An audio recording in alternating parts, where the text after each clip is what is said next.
and show you how we at Warsaw Chopin Airport are coping with customer and staff satisfaction while facing huge capacity restraints. During my presentation, I shall share some small but clever ideas for an efficient and friendly airport. Ideas that hopefully will not only fuel your imagination, but could also be of some practical value, because it's not where you take things from, it's where you take them to. Trifles make perfection, and perfection is no trifle. And I am pretty sure that Michelangelo Buonarroti was absolutely right about that. That is because one of few things I have learned during my several months of marriage is that little things make huge difference. Putting slippers in place, bringing flowers from time to time, and all the time giving evidences that I care is much more important than expensive holidays or fancy gifts. Some improvements come from big, complex, expensive projects. However, most improvements come from good ideas, small but clever, unique solutions.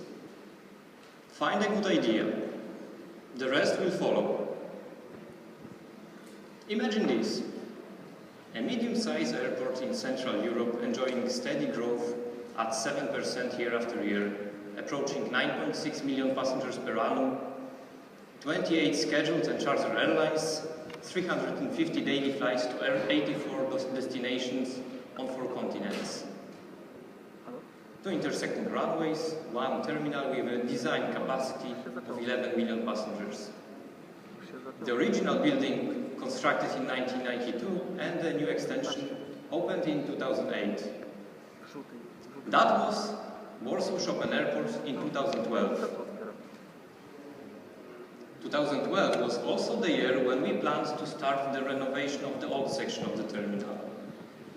This meant exclusion of 40 check-in counters, 7 security lines, 5 baggage reclaim conveyors, a third of the baggage handling system, and available space. In other words, the loss of nearly 50% of the terminal's infrastructure for a duration of 30 months, resulting in a reduction of design yearly capacity from 11 to 6.8 million passengers, as for IATA space standard. That is 2.8 million below the actual passenger numbers for 2012. Although it looks tough, the situation was not by any means critical. The timing of the renovation had been carefully planned to start in September 2012, right after the UEFA Euro 2012 and the peak holiday season, and correlated with the opening of the Warsaw second airport in Modlin. Modlin opened in July 2012, a facility built for low-cost and charter operations, was a crucial block in this puzzle, as Warsaw's second largest carrier, Wizz Air, has made no secret of its intention to move all operations and thus over 1 million passengers to Modlin as soon as it opened. Additionally, Ryanair, who always kept an eye on Warsaw market, saw Modlin with its low-cost facilities as an excellent opportunity to commence operations, and that was expected to further decrease passenger numbers at Warsaw Chopin by another 500,000. Making a long story short, 2013 traffic was expected to decline to 9 million, with a reduced terminal capacity at 6.8 million. This was the scenario that we planned and prepared for. Our basic strategy for the period of limited terminal capacity could be summarized in 3 main points. Point 1, increase self-service. We did by investing in 15 new CAS kiosks with bag printing capability, in addition to the current 8 kiosks, and 4 web kiosks. Point 2, upgrade procedures. We did by introducing flexible allocation of resources based on the actual influx of passengers and baggage, and by moving all activities not directly related to baggage and passenger acceptance away from the check-in area. Point 3, monitor, analyze, monitor, and fix things as we go. We did by introducing a dedicated permanent team of professionals with a working knowledge of the issues and practical solutions. Having clear objectives and working closely with all stakeholders, we were confident we could carry on with the terminal renovation, keeping our service standards and maintaining quality. And here comes lesson number 1. Even if you plan for every possible contingency you can think of, life can still take you by surprise. Early morning on December 23rd, 2012, a routine inspection at Modlin Airport discovered few small cracks in a section of the runway. As safety can never be compromised, the airport was closed with immediate effect, and all traffic diverted to Warsaw Chopin Airport. Over the next few weeks, a detailed analysis revealed the problem to be more extensive than anticipated, and the Polish CAA ordered a general overhaul of Modlin's runway. This meant a full shutdown of Warsaw's second airport, and indeed it remained closed for the next 10 months until October 2013. Virtually overnight, all our capacity calculations were turned upside down, as now we had to include traffic both from Wizz Air and Ryanair. As I mentioned before, our capacity calculations for the renovation period were based on the main assumption that this traffic will be moved to Modlin. As a result, we were faced with a new problem. Operationally, the situation was still manageable, but we did not just want to process a large number of passengers. We wanted to maintain what we saw as our competitive edge. Over years, we worked very hard to provide our passengers with a seamless airport experience and our staff with a decent work environment. Because loyalty of the first and dedication of the latter were the two factors that contributed to Warsaw Chopin slowly but surely emerging as a leading airport in this part of Europe. Our main concern was customer and staff satisfaction. We know that passengers can withstand anything except chaos and lack of care, and staff will be more effective if we improve their work conditions. After all, it is hardly rocket science that effective staff equals satisfied customers. Lesson number 2. What you do does not necessarily have to bring you money, but it has to benefit people. Somehow, we had to demonstrate to our customers and staff that we care and try to facilitate their needs as much as possible. We had to do this within a limited period of time and with limited resources. Challenge was simple. Forget major projects requiring time and huge investments. Find small things that could impact the effectiveness of processes, keeping up our track record and reputation, helping our staff and demonstrating to our customers that even when challenged, we could still get things right, get them done. Lesson number 3. Customers might forgive your mistakes. They will never forgive negligence. Before I show you some of our ideas, allow me a short digression. Over the past 3 years, at every Terminal Expo, we talked a lot about self-service and automation, how important it is for our customers, how it benefits us, and how we should offer it at every stage of the passenger experience. I am a firm believer in that view. That is why today, I'm going to use technology to enhance my customer's experience. Of course, too, is my task as well. Hope you enjoy the following presentation. Welcome to Warsaw Chopin Airport. I'm standing in front of the new part of the terminal complex, an extension to the existing facility that opened in 2008. If you look to the left, you can see the original terminal now under complete renovation and modernization. which is scheduled to be completed in the first quarter of 2015. We are now inside the departure hall. Behind me are located our self-service kiosks. We have a mixture of new, with backprinting capabilities, and old. And here you can also see some of our web kiosks.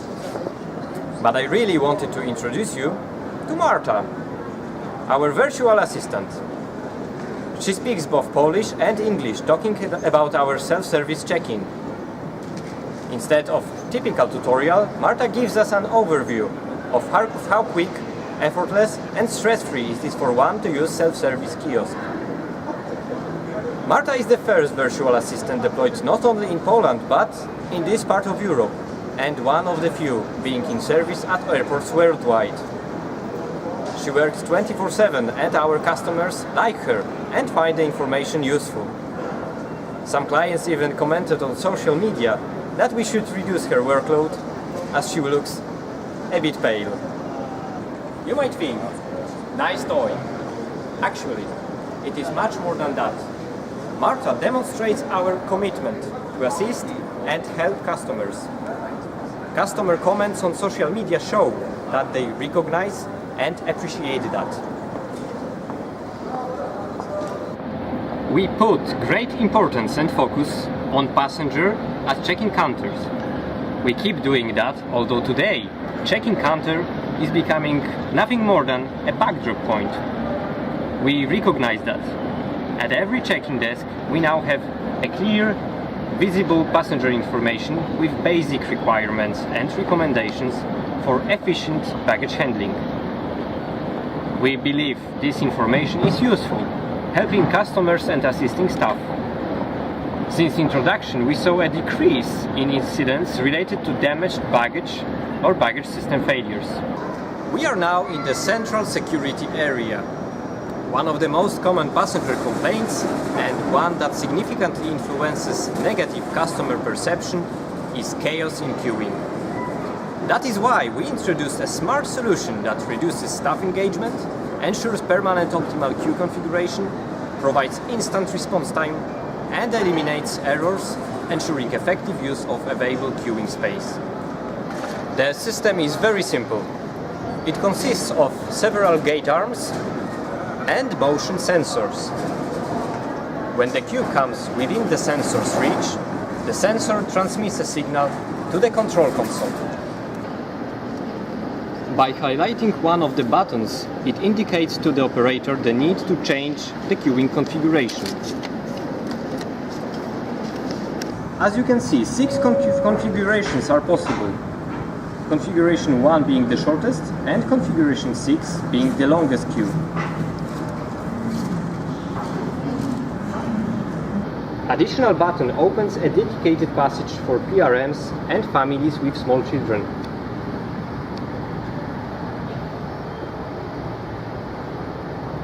But that is not the end of the story. We are now in the airport's terminal duty manager's office at mezzanine level overlooking central security queuing area. Do you remember that I mentioned that we had to implement solutions on limited time and resources? So, we developed in-house a simple Excel sheet based on not so simple algorithm. Only 2 inputs are required. The number of available security positions and queue configuration. Based on the queue configuration, it calculates the number of waiting passengers and finally gives information about expected queuing time. Red color indicates queuing time over the agreed standard. Is this tool reliable? The algorithm is based on numerous observations, and the system's reliability has been confirmed by manual measurements.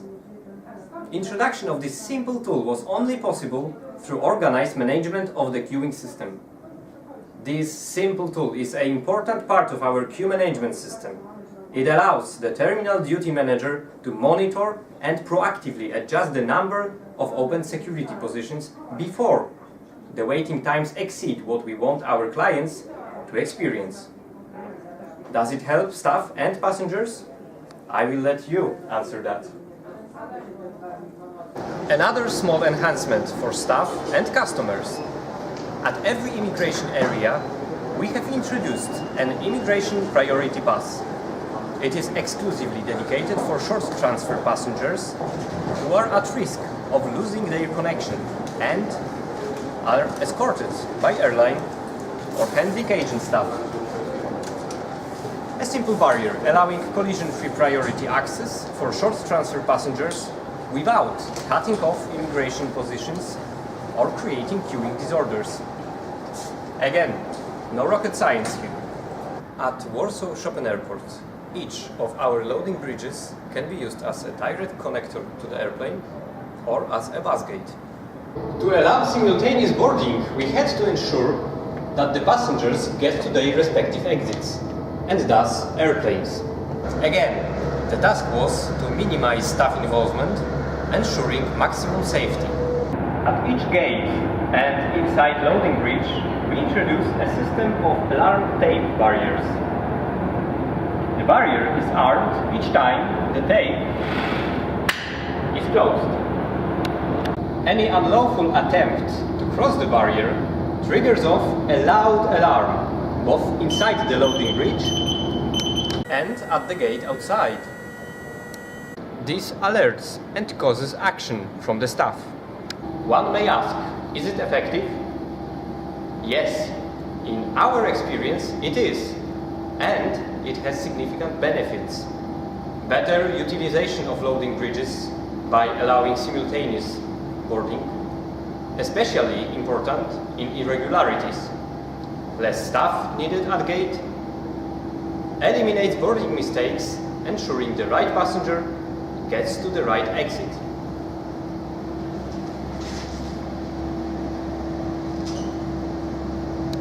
Oh, and one more thing. Of course, when required, the barriers can be easily disarmed. Sorry, can't show it that. I do hope you have enjoyed this quick presentation. Now I have to catch a flight to Barcelona.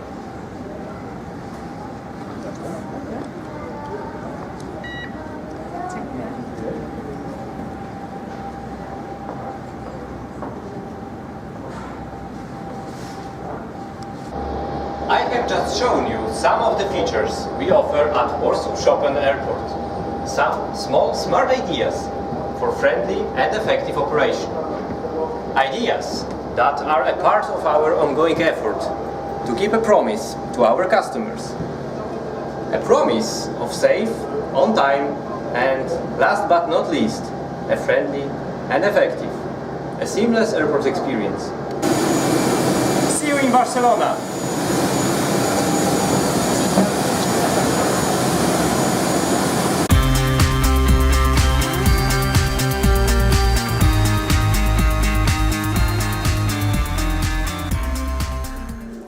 Whoa, that was a short flight, wasn't it? You might think, did the things that I talked about really had an impact on our customers and staff? We believe the answer is yes. How do we know?